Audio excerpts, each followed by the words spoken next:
Hello friends, welcome to my channel. आज का recipe है इलिश भापा। दोई इलिश भी बोल सकते हैं इसे।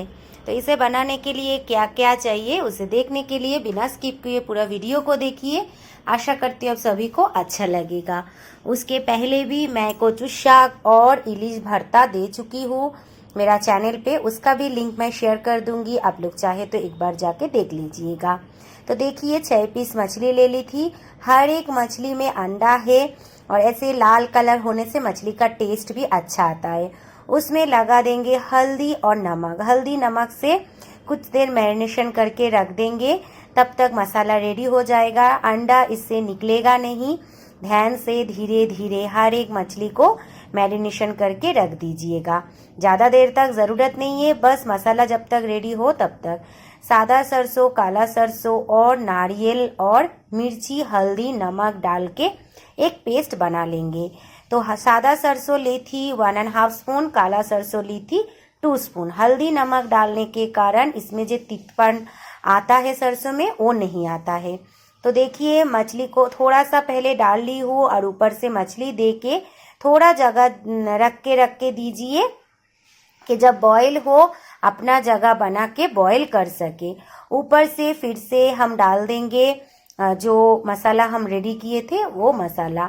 तो ऊपर से और नीचे से दोनों तरफ से अच्छे से मसाला लग जाएगा।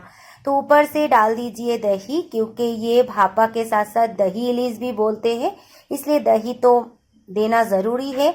आप चाहे तो इसमें हल्दी डाल सकते हैं, नहीं चाहे तो नहीं डाल सकते। ऑलरेडी हल्दी डाला हुआ था, मैं थोड़ा सा फिर भी हल्दी इसमें ऐड की हूँ। डाल दीजिए कच्चा सरसों का तेल, ये ज़रूर डालिएगा, इसमें से बहुत अच्छा फ्लेवर आता है। मिर्ची थोड़ा सा कट करके ही मैं डाली थी, आप ज़रूरत अनुसार डालिए। बस और कुछ भी नहीं चाहिए, बहुत सिंपल सा रेसिपी है। बस सब मसाला को रेडी कर लीजिए अच्छे से। मसाला के साथ मछली को ऐड कर दीजिए। जस्ट 10 मिनट बॉईल कर ली थी, बस रेडी हो गया हमारा दोई इलिश या भापा इलिश। इसे अभी गर्म है इसलिए एक किचन टॉवल के मदद से इसे मैं उठा लूँगी और जब तक ठंडा ना हो रख दी थी। ठंडा होने के बाद एक एक मछली को उठा के प्लेट में सर्व कर दूँगी। अपना जगह ये खुद ही बना के, क्योंकि टिफ़िन बॉक्स थोड़ा सा बड़ा लीजिएगा कि मछली अपना जगह बना के मसाला अंदर जा सके। और अच्छे से बॉयल हो गया है वो तो आपको देख के ही पता चल रहा है, और टेस्ट भी बहुत बढ़िया आए थे। एक बार ट्राई कीजिएगा, ट्राई करके मुझे बताइएगा कि आप लोगों को कैसा लगा और किसे कौन सा इलिश का पसंद है वो भी मुझे कमेंट करके बताइएगा। भापा इलिश या मछली फ्राई कौन सा। तो अच्छा लगे तो लाइक शेयर कमेंट के साथ साथ जो लोग मेरा रेसिपी नया देख रहे हैं हर एक रेसिपी को देखिए। आशा करती हूँ सभी को अच्छा लगेगा।